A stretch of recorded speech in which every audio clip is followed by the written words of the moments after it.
And what do I do? Right now I do DevOps, but really just I program. I like technology, I like computers, just anything in there. What's the most interesting project you've ever done? It would have to be personal projects because I've done so many things at work, but I've always wanted to be an inventor, like create things. And when I was little, I always wanted to see something like, oh, I could make that. And of course I couldn't, but I would try. So things where I get to do that. Like I got into 3D printing, CAD modeling, and made like intricate little mechanisms. And that was very gratifying. When did you start doing 3D printing? I don't even know, probably like a few years ago. I was really excited. I got one and it was so cool. I'm going to do so much with it. And then I sat there and realized, I don't know what I'm going to do with this thing. Mm-hmm. So I sat there and then one of my friends wanted to buy a lightsaber at Disney, like one of those props, and they were out. And of course, like, I don't think like, well, they'll come back in stock. I think, well, I could make one. And that's my answer for everything. Like, oh, that I could make that bed. I could make this chair. I could make this whatever. So like, yeah, I can make one from scratch with no experience. And so I spent a year and I made one completely from scratch. Lightsaber? Yeah. Like one of the light up ones, you swing it around. That was a lot of fun. That's probably my most fun project. So, and that's similar to DevOps because you kind of just attack problems and you try to find solutions to these unknown spaces. Yeah, I guess so I've been programming forever, right? Like I learned when I was 12 or younger and it just kind of kept going.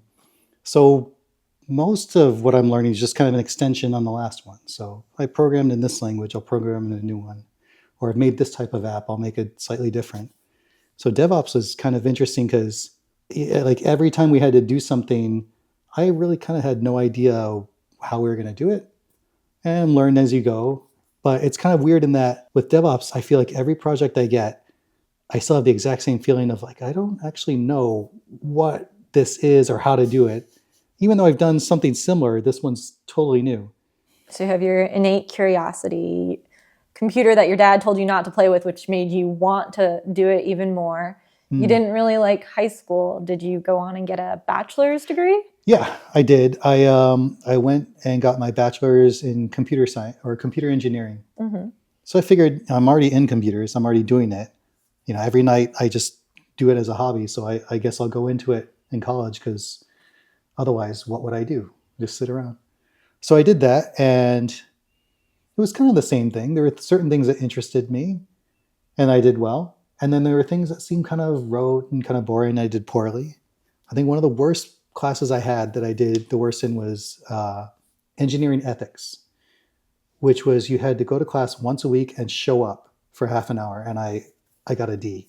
Because you didn't show up? Because I didn't show up. Because it was so uninteresting. So I thought like, oh, it's like, I'm going to spend all night programming, but I don't want to show up once a week to talk about ethics. So little effort, but I couldn't like get myself to go do it. So that one I almost failed. So I got my bachelor's, and then I didn't have like a goal in mind. Like, okay, I'm interested in things. I want to make stuff. But you don't go to the job board and they say like, okay, we need someone to make things. We don't know what, just interesting things. Like if that was a job description, I would have done that like in a heartbeat. But it's like, okay, you can have an office job, you can have a startup job, but all of it requires you to like kind of chase something down and put effort into it and do the boring parts, applying to jobs, interviews and stuff. So again, it's like, well, that doesn't seem interesting. So I just didn't. My friend had a house in Jamestown, which is this like island right off of Newport in Rhode Island. And it was an old house and they had tons of rooms. So they're like, well, you can stay in the spare room. So I was like, sure, like I'm not working, I'm not going to school, I'm not really doing anything. So yeah, I'll just hang out. And it did that for like a year. And his family was great. They would have these like big philosophical discussions and they would say like, oh, we're going to go swim to that island over there miles away. Do you want to come? I was like, no, I can't swim that far. It's like, oh, we're going to go fix the roof and we're going to like cut down this giant tree. Do you want to do this? I'm like, okay, yeah. But they would also ask me like, so what's your goal in life? Like, where are you going towards? How are you going to use this thing? What are you going to do to make the world better? And it's like, my answer was basically like, oh, I have no idea because I don't have a goal. Like if there's something cool, interesting, I'll do it. But what's my 5-year plan? It's like, who knows? I don't put like time boxes around what I want to get done.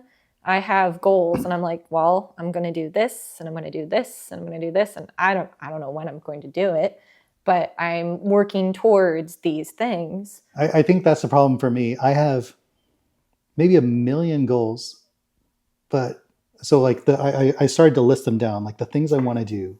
Like I want to make a bed because I saw one. I thought I could do something like that. Carpentry? Yeah. Oh, Woodworking. awesome. I want to do more 3D printing. I want to get into like making circuit boards at home and like working out. So I have a million goals. But I kind of like anything, like having a million goals is kind of similar to having no goals. Or at least it doesn't really give you direction, right? Mm-hmm. So like if I just have like, or I have a million goals, like great. So which ones are you going to get to next? Or you're headed a certain direction. Is that bringing you closer to any of the goals? Mm-hmm. So like, well, I don't know, because the goals are just like a huge, like mass of things that I could be doing. And maybe I'll just kind of pick one up and play with it for a while. But as far as like accomplishments, I think that's a lot harder. Like that lightsaber project I did, one of the biggest things about it was that not that it was so hard to do, because it was, or that it required learning so many things, but it was that I actually completed something, Mm-hmm. which is huge.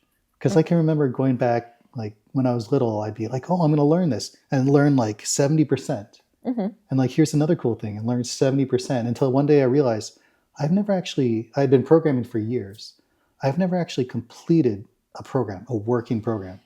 I have many like kind of, sort of prototype, but never something that actually works completely end to end. And I'd say that's a good analogy for like all these things, like Mm-hmm. tons of goals, but accomplishing like really fulfilling one of them, like, yeah, it's very rare and a lot harder, I think.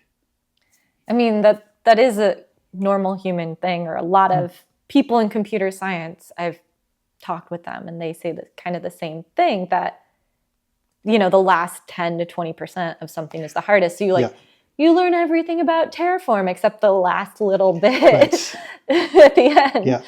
One of my former mentors like wanted to have basically two teams, one that just go rush through and like just attack the really hard, interesting, fun stuff and just do that. So they just no vegetables, all meat, just do the fun, interesting things and then take off. And have a second team that comes in and does all the like harder, more boring parts. I guess I would compare it to somebody who wants to like do the rough pioneering work and someone who likes refinement. Like here's something that works. Let's keep refining it better and until it's like a well-oiled machine. Mm-hmm. And I hope there are people out there because I would love it if, like the whole Jack Sprat and his wife, right? One would eat the part of the meal, one would eat the other part, and they complemented each other perfectly. Like how great would it be if like, okay, here are the parts that I love doing and I just can't stand these other parts. And there's somebody that says, I'm the exact polar opposite. I feel like if those two people exist in the world, it's really just a matter of pairing them up in productive ways. So that's what I always hope is possible. Because otherwise it's just, well, I need to eat my vegetables and I'm not. So I just need to work on that difficult part. Well, is there any other bits of advice other than some people like green grass projects, some people like stable work? Having a curious intuition probably leads to liking the green grass projects. Yeah. I guess I always kind of say like I'm kind of in a year of discovery. Like I spend so much time saying, this is why I work this way. Like I am this and this is not what everybody is, right? Like the green grass thing, the adventurous or risk averse type thing, or even curious versus not. And I think knowing so much more of how I am different from others is really helpful, which helps me understand why I do the things I do, but also why I like the things that I like. So like I keep telling you, like in high school I did really poorly, and now I know it's because I don't think it's a good thing, but I didn't put the effort in if it didn't seem interesting and challenging. So it wasn't like hard work is harder. Like hard work is easy because the hard work is interesting. The easy stuff, go to class once a week and sit there quietly, oh, I can't do it. So if I'd realized this earlier, I think I could have maybe dealt with it better. It's like, okay, I know I don't like to do that, but if I plan it ahead and ask somebody to keep me accountable and like walk to class with somebody, or if I like do my timesheets first so I don't always forget because I actually don't want to do them. So if I had more strategies dealing with like, this is my brain and it works this way, so these are the tricks I need to like work around that. I think that really would have helped if I'd understood those things earlier. But understanding oneself is usually like to be quiet and reflective on who you are. Like a lot of people don't do that. Like how many people, like, do you sit in the car and just not turn on music and just go through your thoughts and reflect on the day? I mean, yeah, because I'm a night owl. So like I work, I have social time, and then I'll stay up late and it's completely silent. There's nothing going on. There's no obligations. There's no homework. There's no work. So I'm just sitting there. I would literally just sit there and stare at the mirror and just kind of think through things like either parts of the day or questions I had or, random things that came up. So I think I spent a lot of time introspecting. So I feel like I should have understood these things earlier because I spent so much time thinking about them. But I think it's not enough just to reflect on like, oh, okay, so yeah, I feel like I was quiet today. Well, that's interesting. But were you quieter or louder than others? And is there a reason why you were? And are you a certain personality that, gains energy from quiet time, or you actually need socialization? So understanding that level of depth. So it's not just the time spent thinking about it. It's actually, I think, maybe having tools or experience of like, oh, there are different types of people. You actually kind of fall into this type of bucket, and here are some implications. So yeah, I like introvert, extrovert is like the famous one. Understanding which you are, what that means, and then realizing, oh, that's why I get stressed out. Even though I love being around people, I get stressed out when I don't have this other thing. And then all of a sudden you have this tool to use of like, well, you build in the time you need around the things, and then you can kind of do both better. So yeah, I don't know, just maybe everybody should take psychology or something, right? I don't know.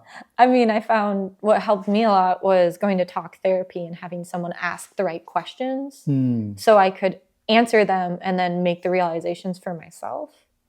I always wish I had what they had in the sci-fi movies of those AI that were super smart, all-knowing. I have something to show you after we get done with this. Okay. It's on my phone and it's an all-knowing AI. Oh, I can't wait. And it talks to you like Star Trek level. Yeah, that's what I always thought would be amazing, like having this like really smart, intuitive intelligence in your ear, just like your personal conscious almost. You can if you put in AirPods with your iPhone. It's called Pi, P-I. P-I? It's Pi. Or what's that show, Mrs. Davis, where that's a similar kind of idea? Like an always-on AI that everybody was connected to? Or her? Her, yes. Yeah, that kind but of then thing. They fell in love with her, and then they fell out of love with her. And then they evolved into who knows what. But yeah, like AI or a human therapist, or even just like good friends to talk to, or a mentor. Like I think a good mentor, someone who has like the really neat blend of experience and insight and understanding of who you are, and not just, oh, everybody should do this. I think that would have made the biggest difference. Yeah, so go find a mentor, but the right one. And you won't know who the right one is because you don't have the experience and the insight. So they just have to come find you, and it's a happy accident. Yeah, they find you, and if it matches up, great, and if not, oh well, I don't know.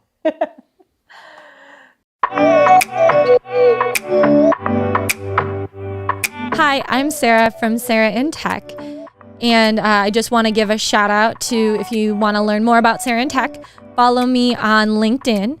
Just look for Sarah Herberger, that's Herberger, or on Instagram, Twitter, and Facebook, we have Sarah in Tech as the handle. If you're looking to hear the unedited version of all of these interviews, they're available on Apple, Amazon, and Spotify. Just search for Sarah in Tech.